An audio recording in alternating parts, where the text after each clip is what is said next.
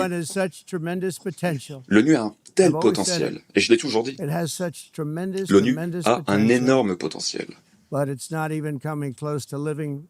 Mais l'ONU, hélas, n'est pas à la hauteur des attentes, loin de là. En tout cas, c'est le cas aujourd'hui. Les Nations Unies semblent se contenter de rédiger des lettres, mais ensuite, tout cela reste lettres mortes. Ce sont des vœux pieux. Et cela ne permet pas de résoudre des guerres. La seule façon de résoudre des guerres, c'est d'agir. Après avoir mis un terme à toutes ces guerres, après avoir négocié les accords d'Abraham, et ce n'est pas rien. Et d'ailleurs, personne ne nous a remerciés. De toute façon, on ne nous remercie jamais. On ne nous remercie jamais. D'aucuns disent que j'aurais dû, pour chacun de ces accords, recevoir, j'aurais dû reçu le prix Nobel de la paix. Mais moi, ce que je souhaite véritablement, c'est que les enfants puissent grandir dans la paix, car des millions de personnes dans tous ces pays ne seront plus tuées dans ces guerres qui ne prennent jamais fin. Moi, ce qui me préoccupe, ce n'est pas de recevoir des prix. Je souhaite sauver des vies. Et nous avons sauvé des millions et des millions de vies en mettant un terme à ces 7 conflits. Et nous sommes en train de négocier d'autres accords, comme vous le savez. Il y a des années, il y a un homme qui s'appelle Donald Trump, qui travaillait dans l'immobilier à New York. Il a misé sur la rénovation de ce complexe des Nations Unies. Je me souviens comme si c'était hier. Et à l'époque, j'ai dit que pour 500 millions de dollars, j'allais reconstruire ce complexe des Nations Unies pour que ce bâtiment soit magnifique, avec des sols en marbre, avec de magnifiques terrasses. J'avais promis de reconstruire le plus bel immeuble qui soit en marbre et non pas en plastique, mais ils ont décidé de dépenser beaucoup plus d'argent avec un autre projet, et je dois dire que le résultat est bien moindre. Et en fait, je pense qu'à l'époque, ils n'avaient aucune idée de ce qu'ils étaient en train de faire. Et leur concept en termes de construction était totalement erroné. Et les projets qu'ils avaient en tête étaient très mauvais et extrêmement onéreux. Cela allait leur coûter une fortune. Et je leur ai dit, et je leur ai dit, attendez un peu de voir les dépassements de coûts. Et il y a eu des dépassements de coûts. Ils ont dépensé 200 milliards de dollars pour le bâtiment. 200 millions de dollars. Et les sols ne sont même pas en marbre. Et c'est ce que je vous avais promis. En ce qui me concerne, pour être honnête, lorsque je regarde ce bâtiment et lorsque je me retrouve coincé sur les escaliers mécaniques, le fait est que c'est encore un chantier en cours qui n'a pas été terminé. Il y a eu, ce projet était gangréné par la corruption, donc j'ai dû, à vrai dire, témoigner devant le Congrès en raison de ce gaspillage d'argent.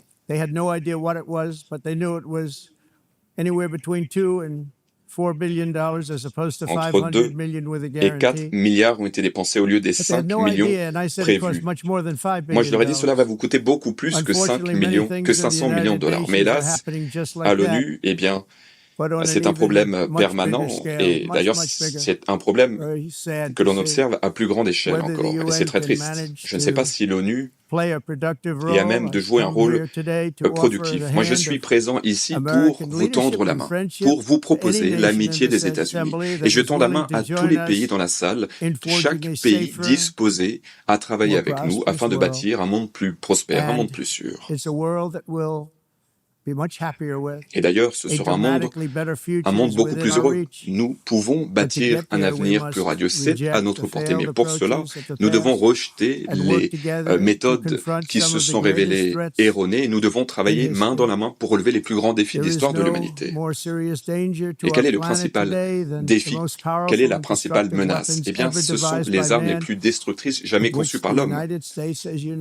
Et comme vous le savez, les États-Unis disposent de cette arme. Et comme je l'ai fait pendant mon premier mandat, mon objectif pour moi est d'endiguer ces menaces. C'est ma priorité. Et il faut commencer par un pays, l'Iran. Ma position est simple. Le principal parrain du terrorisme ne peut posséder les armes les plus dangereuses du monde. Voilà pourquoi, peu après ma prise de fonction, j'ai dit que Donc j'ai envoyé une lettre au guide suprême et j'ai proposé la coopération pleine et entière. En contrepartie, l'Iran doit s'engager à cesser son programme nucléaire. Quelle était la réponse du régime? Ils ont continué à proférer des menaces à l'endroit de leurs voisins. Ils continuent de menacer les intérêts américains dans la région. Ils continuent de menacer des pays, de grands pays qui se trouvent dans la région. Et aujourd'hui, beaucoup des anciens commandants militaires de l'Iran, presque tous, à vrai dire, nous ont quittés, ils sont morts.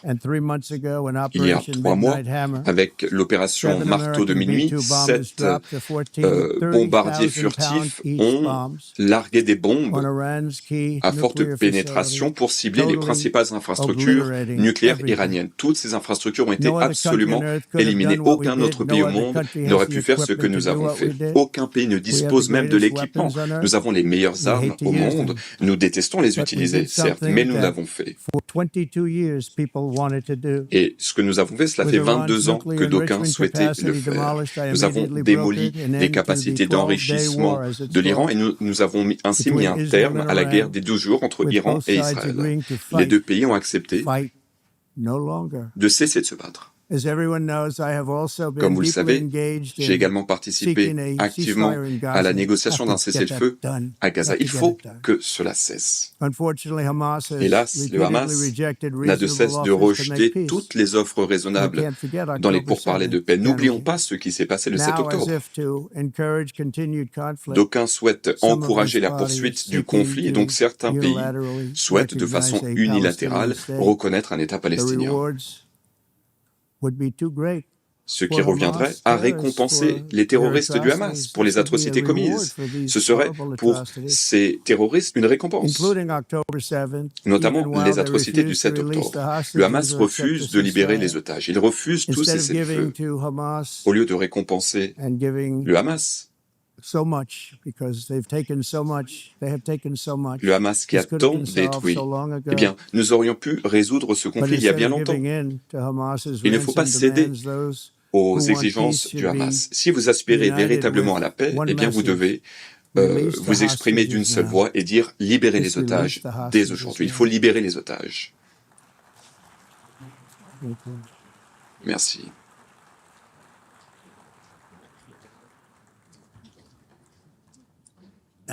Merci. Nous devons conjuguer nos efforts et nous allons le faire pour finaliser cette négociation. Il faut que la guerre à Gaza cesse. Nous devons faire cesser cette guerre. Nous devons négocier immédiatement. Nous devons négocier la paix. Il faut libérer les otages. Nous souhaitons que les 20 otages soient libérés. Non pas 2, non pas 4. Comme vous le savez, j'ai déjà, avec Steve Witkoff et d'autres, permis la libération de la plupart des otages. Nous avons participé à la libération de tous les otages jusqu'à présent. Mais pour ce qui est des derniers otages, j'ai dit que ce serait le moment le plus difficile et c'est le cas. Mais nous devons les libérer. Nous ne souhaitons pas en récupérer 2, puis 3, puis 4. Non. Nous souhaitons finaliser la négociation et tous les libérer. Et nous souhaitons également récupérer la dépouille des 38 otages morts. Les proches sont venus me voir et ils m'ont imploré pour permettre la restitution des dépouilles. Même s'ils ne sont plus en vie, ils souhaitent les récupérer. J'ai également travaillé sans relâche pour mettre un terme au massacre en Ukraine. Et j'ai donc, comme vous le savez, mis un terme à cette conflit et je pensais que l'Ukraine, ce serait le plus simple à résoudre, car j'ai une très bonne relation avec Vladimir Poutine. Je pensais que le conflit ukrainien serait simple à résoudre. Mais en temps de guerre, on est toujours surpris. Il y a de bonnes surprises, parfois de mauvaises surprises. Tout le monde pensait que la Russie allait gagner cette guerre en l'espace de 3 jours. Mais ce n'est pas ce qui s'est passé. Ces escarmouches ne devaient pas durer longtemps et je dois dire que cela ne contribue pas à la bonne réputation de la Russie. C'est plutôt l'inverse. Le fait est que tout cela aurait duré quelques jours seulement ou quelques semaines et pourtant ils se battent depuis 3 ans et demi. De 5 à 7 000 jeunes soldats, principalement de jeunes soldats, sont tués des deux côtés chaque semaine. De 5 000 à 7 000 jeunes hommes tués toutes les semaines. Il y a également des morts dans les villes avec des drones des attaques de drones, des bombes. Et si j'avais été président à l'époque, cette guerre n'aurait jamais commencé. Cette guerre n'aurait jamais dû commencer. Cela vous montre l'importance du leadership. Et cela vous montre également ce qui peut se produire lorsque personne ne montre l'exemple. Regardez ce qu'ont fait les États-Unis et regardez ce que nous avons réussi à faire en l'espace de quelques mois. La question est de savoir combien de vies seront fauchées de façon inutile des deux côtés. Le fait est que la Chine, notamment, finance beaucoup cette guerre, puisque la Chine continue à acheter du pétrole russe, mais le fait est que même les pays de l'OTAN, et il n'y a aucune excuse, n'ont pas cessé leurs achats d'hydrocarbures russes. Et comme vous le savez, je m'en suis rendu compte il y a 2 semaines et j'étais vraiment mécontent. Imaginez un instant, ils financent la guerre contre eux-mêmes. Est-ce que vous avez déjà entendu parler de ça? Si la Russie n'est pas prête à négocier un accord pour mettre un terme à la guerre, eh bien, les États-Unis sont tout à fait disposés à imposer un éventail de droits de douane pour mettre un terme au bain de sang rapidement, je pense. Pour que ces droits de douane portent leurs fruits, les pays européens, vous tous ici représentés dans la salle, les pays européens doivent se rallier à nous pour prendre les mêmes mesures. Nous sommes séparés de ce continent par un océan. L'Europe doit donc être à la hauteur du défi. L'Europe doit cesser ce comportement. Ils achètent des hydrocarbures à la Russie. Et dans le même temps, ils se battent contre les Russes. C'est vraiment honteux. Et lorsque j'ai entendu parler, je peux vous dire que je me suis dit que c'était scandaleux. Quoi qu'il en soit, l'Europe doit immédiatement cesser tous les achats d'hydrocarbures russes. Sinon, nous allons vraiment perdre beaucoup de temps. Donc moi, je suis prêt à le négocier. Nous allons en parler aujourd'hui avec les pays européens, tous les pays européens réunis dans la salle. Et je suis sûr qu'ils sont ravis de m'entendre en parler, mais le fait est que moi, je ne mâche jamais mes mots. Nous souhaitons combattre les menaces que font peser les armes les plus dangereuses. Nous devons également mettre un terme à la production d'armes biologiques une fois pour toutes. Ces armes biologiques sont terribles. Il y a également les armes nucléaires, c'est encore pire. Il faut également en parler. Nous souhaitons que les pays cessent de produire des armes nucléaires. Comme vous le savez, comme je le sais, on m'a souvent dit toutes ces armes sont extrêmement puissantes, il ne faut pas les utiliser. Si nous utilisons ces armes, cela marquera probablement l'extinction de l'humanité. Mais il n'y aura plus d'ONU. Il n'y aura plus rien. Il y a quelques années, il y a eu des tests irresponsables en mer, ou plutôt, il y a eu des tests irresponsables dans un autre pays. Cela a provoqué la pandémie. En dépit des conséquences, d'aucuns continuent de se livrer à des recherches dans le domaine des pathogènes et des armes biologiques. C'est extrêmement dangereux. Il faut éviter les catastrophes. Voilà pourquoi j'annonce que mon administration va montrer l'exemple et nous allons essayer de créer une convention sur les armes chimiques, sur les armes biologiques. Nous allons nous entretenir avec les dirigeants du monde. Nous allons créer un système de vérification avec l'intelligence artificielle fiable et j'espère que l'ONU pourra jouer un rôle constructif. Et nous allons voir si l'intelligence artificielle s'avère utile. D'aucuns pensent que c'est peut-être le meilleur qui pourrait se produire pour l'humanité, mais l'intelligence artificielle pourrait également être dangereuse. Mais je pense que l'IA a un fort potentiel. L'ONU ne contribue pas à résoudre les problèmes et souvent, à vrai dire, l'ONU crée de nouveaux problèmes que nous devons ensuite résoudre. À titre d'exemple, le principal dossier politique, le problème des migrations non contrôlées, c'est hors de contrôle. Vos pays sont en train d'être détruits. L'ONU finance des attaques qui visent les pays occidentaux, qui visent leurs frontières. En 2024, quelques 350 millions de dollars ont été apportés par l'ONU pour permettre à des centaines de milliers de migrants de se rendre aux États-Unis. Vous vous rendez compte, l'ONU aide ces migrants à se rendre illégalement aux États-Unis et ensuite nous devons les chasser. L'ONU a également apporté une aide alimentaire, des cartes bancaires à des migrants illégaux. Vous vous rendez compte?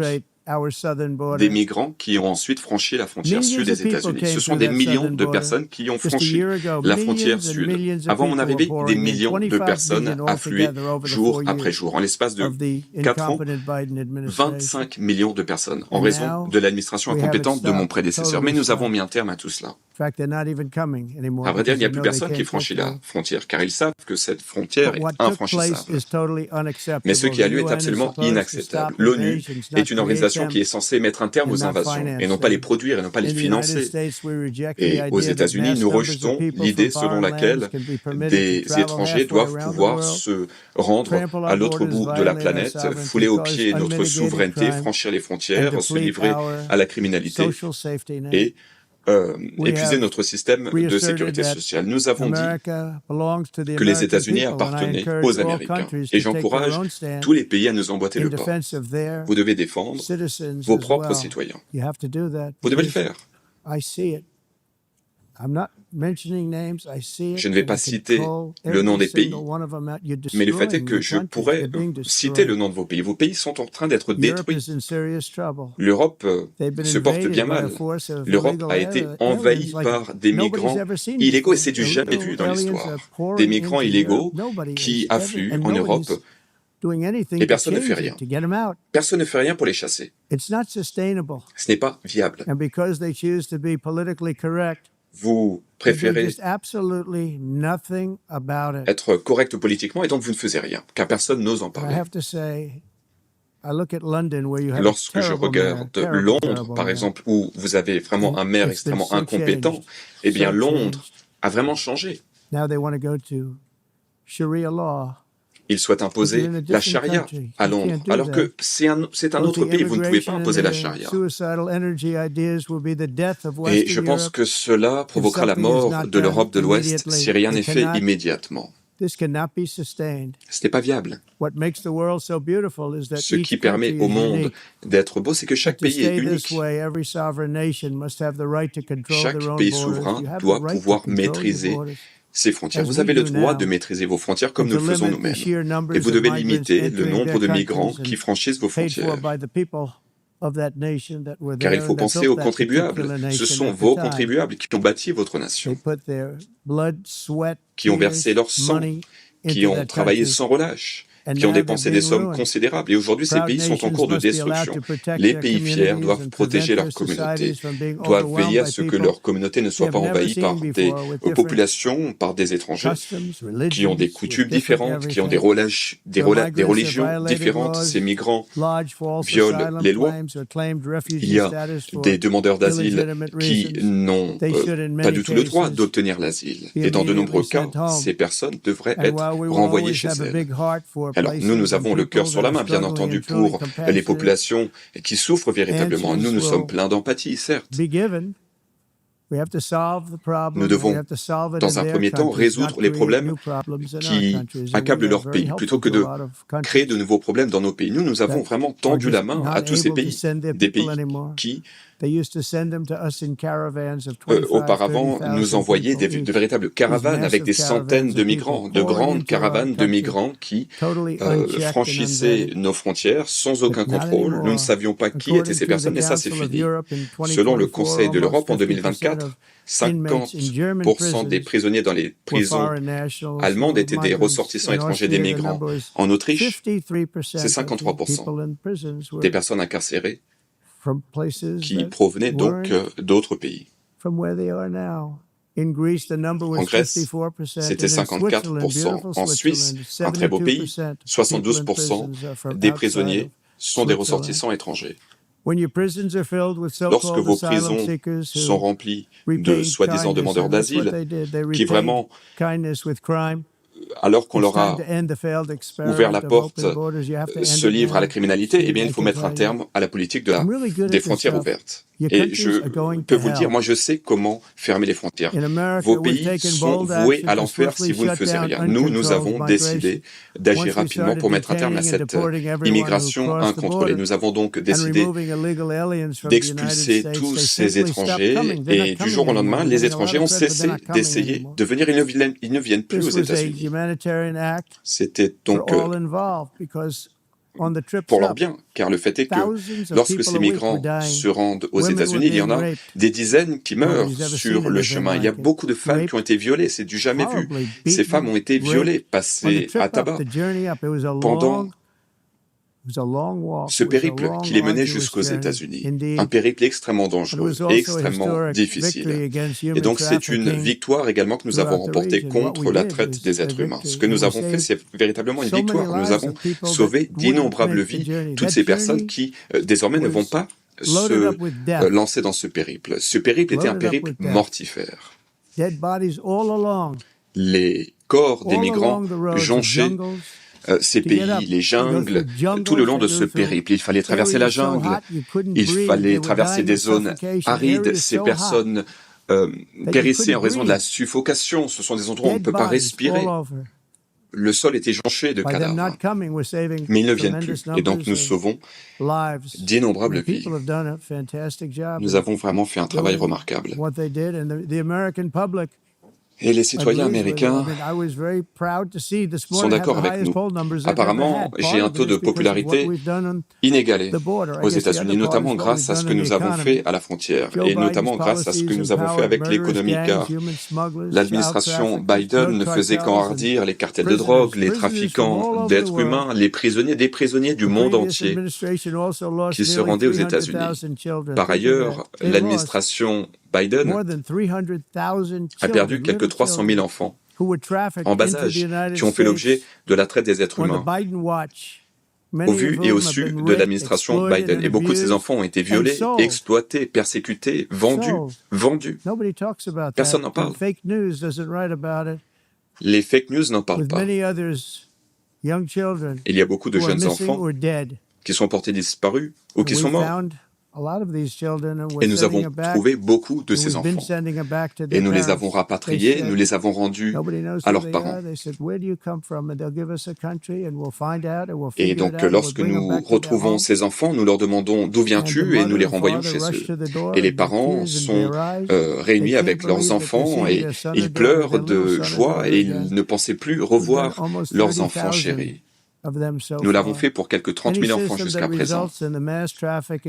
Tout système qui aboutit à la traite des enfants est un système maléfique. Et pourtant, c'est ce que plaident les mondialistes. Comme vous le savez, cette période est révolue. L'administration Trump travaille sans relâcher et nous continuons à travailler pour retrouver toutes ces personnes méchantes qui sont responsables de ce problème. Et comme je l'ai dit, l'objectif, c'est de permettre à ces enfants, à ces centaines de milliers d'enfants, d'être rendus à leur famille. Je ne sais pas si nous allons retrouver tous ces enfants. Le fait est qu'il y a beaucoup d'enfants qui ont été portés disparus ou qui sont morts. Ils sont portés disparus ou ils sont morts en raison de ce que sont faits ces animaux. J'ai par ailleurs décidé de cibler des cartels de drogue, des cartels barbares, et je pense que vous savez ce dont je parle.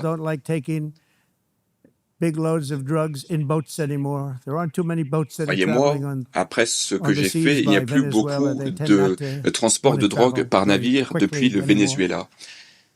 Ils ont changé d'avis assez rapidement grâce à notre action et nous avons donc mis un terme à ces arrivées par bateau de drogue. Ces drogues tuent des centaines de milliers de personnes. Il y a également un certain nombre donc de cartels de drogue, des cartels barbares qui sont désormais inscrits sur les listes d'organisations terroristes. Il y a également les pires gangs de l'histoire, Tren de Agua et le MS-13. Tren de Agua vient du Venezuela d'ailleurs. Ces organisations se livrent à la torture, à la mutilation, au meurtre, en toute impunité. Ce sont les ennemis de l'humanité. Voilà pourquoi nous avons récemment commencé à utiliser la puissance de feu de l'armée américaine pour détruire tous ces terroristes du Venezuela, tous ces réseaux de trafiquants Et qui est le responsable? Nicolas Maduro. C'est lui qui est à la tête de ces réseaux. Je m'adresse à tous ces terroristes, à tous ces trafiquants qui souhaitent se rendre aux États-Unis. Sachez que nous allons vous éliminer, nous n'avons pas d'autre choix. Nous ne pouvons pas rester les bras croisés. 300 000 personnes sont décédées l'année dernière en raison de la drogue. Le fentanyl et d'autres drogues sont les responsables. Chaque navire que nous coulons aurait pu tuer quelques 25 000 Américains. Et donc, nous n'allons pas rester les bras croisés. L'énergie est un autre domaine où nous assistons aux États-Unis à un essor inégalé. Nous nous débarrassons de ces énergies soi-disant renouvelables. C'est une véritable supercherie. Ces énergies ne fonctionnent pas. Elles ne sont pas suffisamment puissantes pour alimenter les centrales électriques. Le vent ne souffle pas suffisamment fort. Ces éoliennes sont pathétiques. Elles sont extrêmement coûteuses. Et il faut les reconstruire en permanence. Et elles commencent à rouiller. C'est l'énergie la plus onéreuse jamais conçue. Et l'objectif de l'énergie, c'est de gagner de l'argent et de non pas perdre l'argent. Si vous perdez de l'argent, ensuite, les gouvernements doivent subventionner ces énergies. Et souvent, d'ailleurs, ces énergies sont produites ou ces éoliennes sont construites en Chine. Mais ces éoliennes sont ensuite exportées. Pourquoi est-ce que la Chine les construit mais ne les utilise pas? La Chine utilise le charbon, le gaz. La Chine utilise toute source d'énergie à l'exception de l'énergie éolienne. Par contre, ça, c'est sûr, ils aiment beaucoup vendre ces éoliennes. Pour ce qui est de l'Europe a un long chemin à parcourir. Ces pays sont au bord de la destruction en raison de cet agenda écologique. Et pour ce qui est de l'Allemagne, je dois dire que l'Allemagne se portait mal, notamment en raison de l'énergie et de la migration. L'Allemagne était au bord de la faillite, mais il y a désormais de nouveaux dirigeants en Allemagne. Ils ont rectifié le tir et ils ont fixé un nouveau cap avec les combustibles fossiles, l'énergie nucléaire. C'est formidable. C'est une énergie propre. Ils ont réparé les dégâts, ils ont ouvert des centrales. Et donc l'Allemagne se porte bien. Je pense qu'il faut vraiment féliciter l'Allemagne. L'Allemagne s'est rendu compte du fait que c'était une situation catastrophique, qu'ils étaient en train d'opérer une transition écologique. Mais ça, c'est la meilleure façon de faire faillite. Alors certes, certains vont me critiquer car je le dis, mais moi je suis ici pour dire la vérité. Je suis à New York. Et donc croyez-moi, je me sens en pleine sécurité. Nous sommes en train de maîtriser la criminalité. Et puisque nous parlons de la criminalité, pensez un instant à la ville de Washington. C'était la capitale du crime aux États-Unis. Et désormais, en l'espace de 12 jours seulement, nous avons maîtrisé la criminalité. C'est une ville extrêmement sûre. Vous pouvez sortir, aller au restaurant, votre femme peut déambuler librement dans les rues, rien ne lui arrivera. Donc nous avons fait un travail remarquable. Et oui, j'ai mobilisé la garde nationale, et la garde nationale a fait le nécessaire. Et ils n'y sont pas allés avec le dos de la cuillère, mais nous avons réussi à incarcérer des centaines, des milliers de criminels. Nous les avons renvoyés dans leur pays ou nous les avons mis derrière les barreaux. Washington est une ville sûre désormais. Et je vous invite à venir à Washington. Nous pourrons aller dîner dans un restaurant et nous pourrons y aller en marchant. Inutile de prendre un véhicule blindé. Nous pourrons nous y rendre à pied depuis la Maison-Blanche. Pour ce qui est du pétrole et du gaz, on nous parle du pétrole de la mer du Nord. Aberdeen, c'était la capitale du pétrole de l'Europe. Il y a un fort potentiel. Il y a encore du pétrole à trouver dans la mer du Nord. Beaucoup de réserves de pétrole. Et je me suis entretenu avec le Premier ministre et je lui ai dit, vous avez énormément de gisements. Mais il y a eu tellement d'impôts qu'aucune entreprise ne souhaitait se livrer à l'exploitation du pétrole. Or, il y a beaucoup de gisements dans les sols. Il y a beaucoup de pétrole, du pétrole que nous n'avons pas encore trouvé. Et c'est vraiment une grande ressource pour le Royaume-Uni. Et donc j'espère que le Premier ministre britannique m'écoute, car je lui ai dit pendant 3 jours, je n'ai cessé d'en parler. Le pétrole de la mer du Nord, car je souhaite le meilleur au Royaume-Uni. Il faut que le Royaume-Uni cesse de détruire le paysage de l'Écosse, les paysages de l'Angleterre avec ces éoliennes qui empiète sur les terres agricoles. Mais nous n'allons pas rester les bras croisés aux États-Unis. En 1982, le PNUE a dit que d'ici à 2000, le changement climatique allait causer une catastrophe mondiale. Il a dit à l'époque que cette catastrophe serait irréversible, que ce serait comme une apocalypse nucléaire. C'est ce qu'ils ont dit à l'ONU à l'époque. Et qu'est-ce qui s'est passé? Bien, nous sommes aujourd'hui présents. Un autre représentant de l'ONU a dit en 1999 que des pays allaient être rayés de la carte par le changement climatique. Par le changement climatique, cela ne s'est pas produit. Il y a des années, dans les années 1920, dans les années 1930, d'aucuns ont dit que le refroidissement allait tuer le monde et qu'il fallait faire quelque chose. Et ensuite, ils nous ont parlé du réchauffement climatique. Ils ont dit que cela allait tuer la planète. Et aujourd'hui, on parle de changement climatique. C'est le changement climatique. Voilà ce dont on parle aujourd'hui. Peut-être que c'est le refroidissement, peut-être que c'est le réchauffement, on ne sait pas. Il nous parle du changement climatique. C'est la plus grande escroquerie de l'histoire de l'humanité, selon moi. Le changement climatique. On nous parle sans cesse du changement climatique. On ne nous parle plus du refroidissement ou du réchauffement. Ce sont des prévisions qui avaient été faites par l'ONU et d'autres, souvent pour des raisons erronées, et tout cela s'est avéré faux. Ce sont des personnes stupides qui ont formulé ces prévisions. Cela a coûté des fortunes à leur pays, et cela a garanti la ruine de ces pays. Donc je vous conseille de vous éloigner de cette supercherie écologique, sinon vous allez faire faillite. Et croyez-moi, je m'y connais en la matière, et je l'ai dit pendant la campagne, il y avait une casquette que beaucoup de mes partisans portaient, une casquette qui disait Trump avait raison sur tout. Et je ne dis pas ça pour me vanter, mais c'est vrai. Donc vous devez laisser de côté cette supercherie écologique, sinon vous êtes voué à la faillite. Donc je vous encourage vraiment à ne pas vous laisser berner. Je suis le président des États-Unis, mais j'aime l'Europe. Je me préoccupe de l'Europe. J'aime la population européenne. Et le fait est que l'Europe est dévastée par l'immigration, par ce problème énergétique, c'est en train de tout détruire. Et donc les Européens ne peuvent rester les bras croisés. Vous ne faites rien car vous n'osez pas froisser les gens, vous êtes en train de détruire votre patrimoine. Il y a donc la catastrophe migratoire et il y a cette supercherie énergétique, vous devez agir avant qu'il ne soit trop tard. En ce qui concerne l'empreinte carbone, là encore, c'est une duperie, fabriquée de toutes pièces par des personnes bien mal intentionnées. Et vous êtes en train de vous engager sur la voie de la destruction. L'empreinte carbone, beaucoup en parlaient il y a quelques années.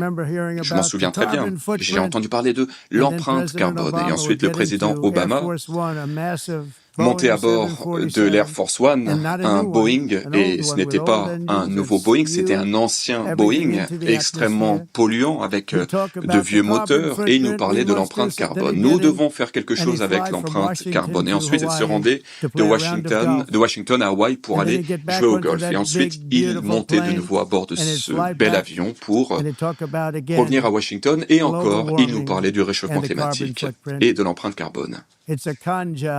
C'est vraiment une supercherie, une escroquerie. C'est extrêmement coûteux.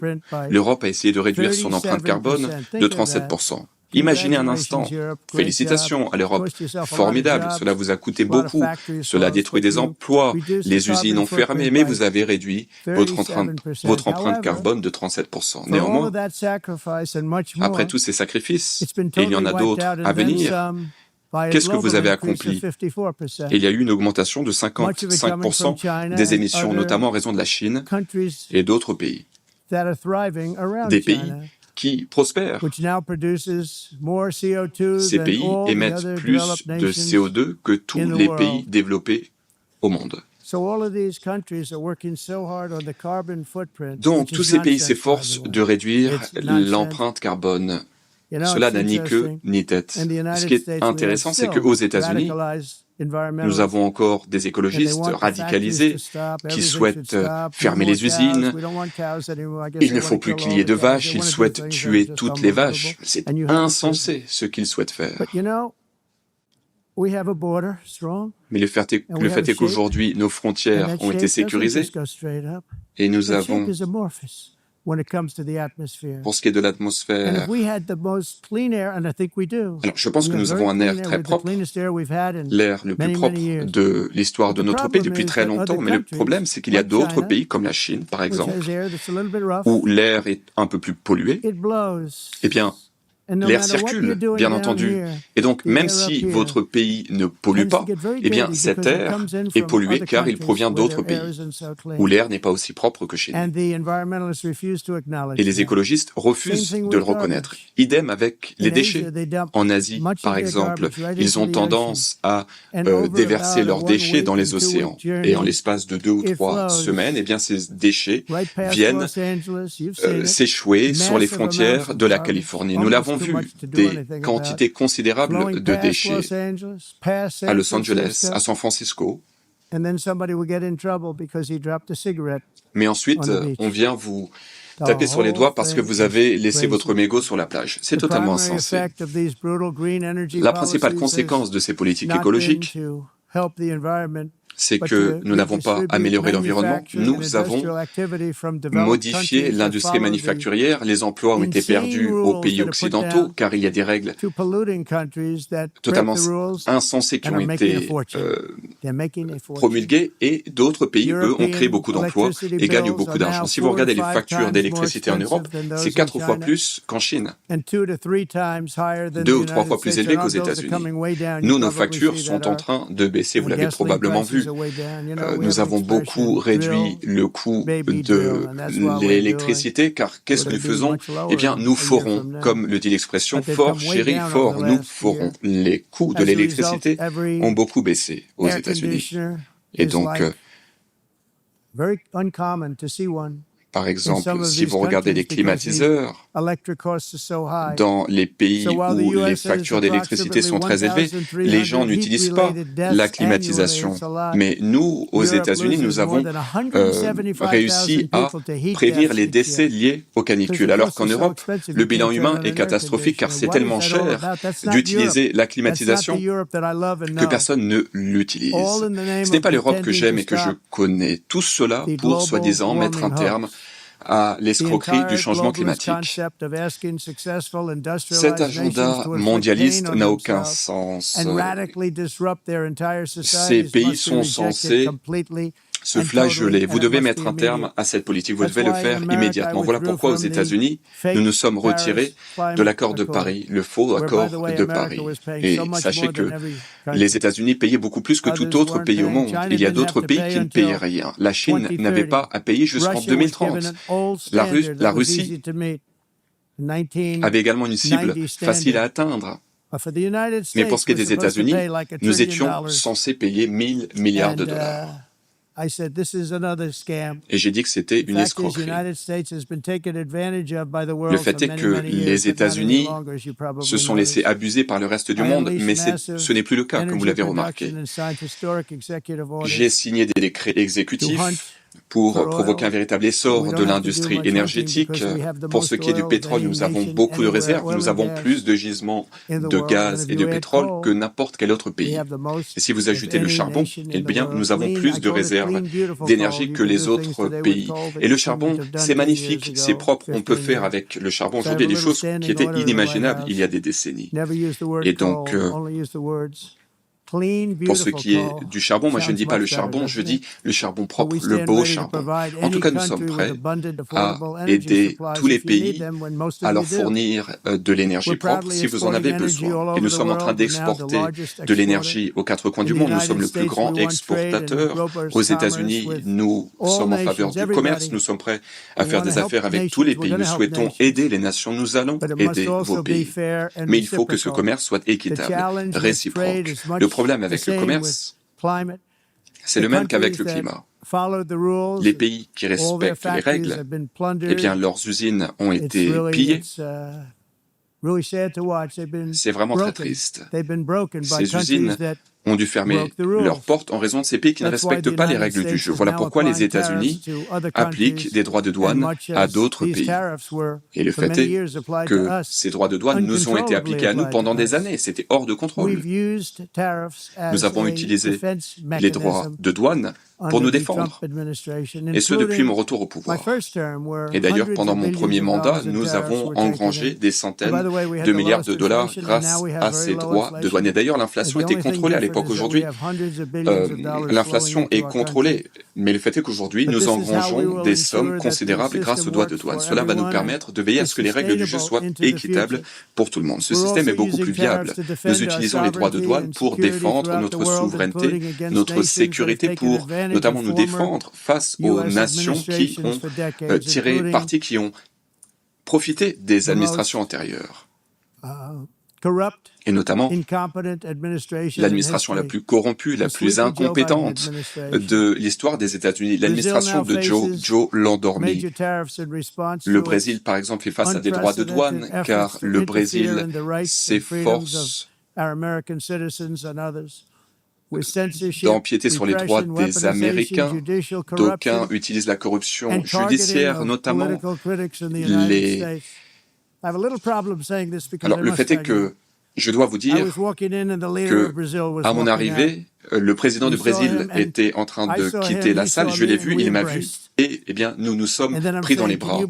Et ensuite, je me suis dit, eh bien, dans un instant, je vais exprimer ces critiques à son encontre. Mais le fait est que nous nous sommes mis d'accord pour nous entretenir ensemble dans quelques jours. Nous n'avons eu que 30 secondes pour nous parler, mais je suis ravi d'avoir attendu. Le fait est que nous nous sommes entretenus, nous avons eu une bonne discussion et nous sommes convenus de nous réunir la semaine prochaine. Je ne sais pas si cela vous intéresse, mais je pense qu'il m'aime bien et moi je l'aime bien. Et moi je ne fais des affaires qu'avec des personnes que j'aime bien. Lorsque je ne les aime pas, je ne fais pas d'affaires avec eux. En tout cas, pendant 30-39 secondes, le courant est vraiment très bien passé. Cela augure de bonnes choses. Mais le fait est que par le passé, le Brésil imposait des droits de douane à mon pays. C'était tout à fait inéquitable. Mais donc nous imposons désormais des droits de douane. Et en tant que président, je défendrai toujours notre souveraineté et le droit des citoyens américains.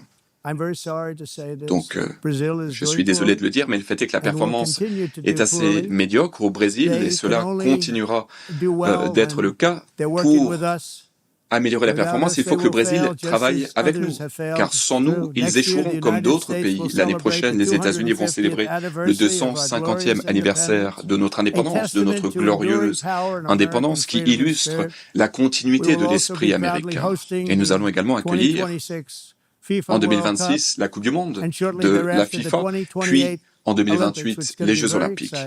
Je suis vraiment très enthousiaste. J'espère que vous serez tous présents. J'espère que les habitants du monde entier participeront à ces compétitions sportives qui célèbrent les réalisations humaines. Et tout a commencé le 4 juillet 1776, lorsque nous avons fondé les États-Unis, une lueur d'espoir pour le monde entier. Et ce jour-là, les États-Unis d'Amérique ont vu le jour. Et pour célébrer cet anniversaire, j'espère que tous les pays qui ont été inspirés de notre réalisation ce jour se rallieront à nous pour célébrer ces valeurs qui nous sont si chères. Nous devons ensemble défendre la liberté d'expression. Nous devons défendre la liberté religieuse, notamment pour les groupes religieux les plus persécutés, c'est-à-dire les chrétiens. Et nous devons également sauvegarder notre souveraineté et nous devons chérir toutes ces valeurs qui rendent nos nations si uniques et extraordinaires. En guise de conclusion, je souhaiterais simplement dire que l'immigration et les coûts trop élevés de l'énergie, soi-disant verte, sont en train de détruire le monde libre, une grande partie de la planète également. Il y a des pays qui valorisent la liberté, qui sont en train d'être effacés de la carte en raison de leur politique en la matière. Vous avez besoin de frontières sûres, vous avez besoin d'utiliser les combustibles fossiles. si vous souhaitez bien vous porter, que vous soyez dans le nord ou dans le sud, à l'est ou à l'ouest, tous les dirigeants réunis dans cette belle salle représentent une culture riche, une histoire noble, un héritage dont vous pouvez être fiers, qui donne toute sa grandeur à vos pays. De Londres à Lima, en passant par Rome, Athènes, Paris, Séoul, Le Caire, Tokyo, Amsterdam et ici, à New York, nous faisons fond sur le travail mené à bien par nos prédécesseurs, ces géants qui ont bâti nos nations, nos formidables nations. Avec leur courage, leur force, leur esprit, leur aptitude, nos ancêtres ont gravi des montagnes, ont conquis les océans, ont traversé les déserts, ils ont traversé les plaines. Ils ont versé leur sang pendant des batailles, ils ont bravé tous les dangers, c'était des soldats, des agriculteurs, des ouvriers, des explorateurs, des patriotes, ils ont construit des villes, des royaumes, ils ont forgé des idées, ils ont créé des industries, ils ont bâti des empires, et vous y avez participé. C'était des champions pour leur peuple, ils n'ont jamais jeté l'éponge, ils n'ont jamais rien cédé. Leurs valeurs ont façonné nos identités nationales. Leurs visions ont forgé des destins magnifiques. Chaque personne présente dans la salle y a contribué d'une certaine façon. Chacun et chacune d'entre nous héritons de cet héritage, de ce legs, de nos fondateurs qui, avec courage, nous ont montré la voie. Nos ancêtres se sont sacrifiés pour leur patrie, des patries qu'ils ont défendues avec fierté, à la sueur de leur front. Ils ont versé le sang, ils ont fait le sacrifice ultime et aujourd'hui, il nous incombe de protéger les nations qu'ils ont bâties. Et c'est une mission qu'il nous incombe de mener à bien. Donc nous devons ensemble honorer l'engagement qui est le nôtre vis-à-vis de nos citoyens. Nous devons protéger les frontières, garantir la sécurité des citoyens, préserver les cultures, préserver les traditions et nous devons nous battre pour concrétiser leurs rêves, leurs aspirations. Nous devons le faire dans l'amitié et nous devons le faire avec une belle vision. Nous devons tous travailler main dans la main pour bâtir un avenir plus radieux, pour bâtir une magnifique planète, une planète que nous partageons, une planète de paix, un monde plus riche, plus beau que jamais auparavant. Et c'est possible, c'est à notre portée. Et nous allons le faire. Et j'espère que nous pouvons le faire et nous devons commencer dès aujourd'hui, dès maintenant. Nous avons inversé la tendance, nos pays seront plus forts, plus sûrs, plus beaux. Nous allons prendre en charge nos populations. Je vous remercie. Que Dieu bénisse les nations du monde. Merci beaucoup. Au revoir.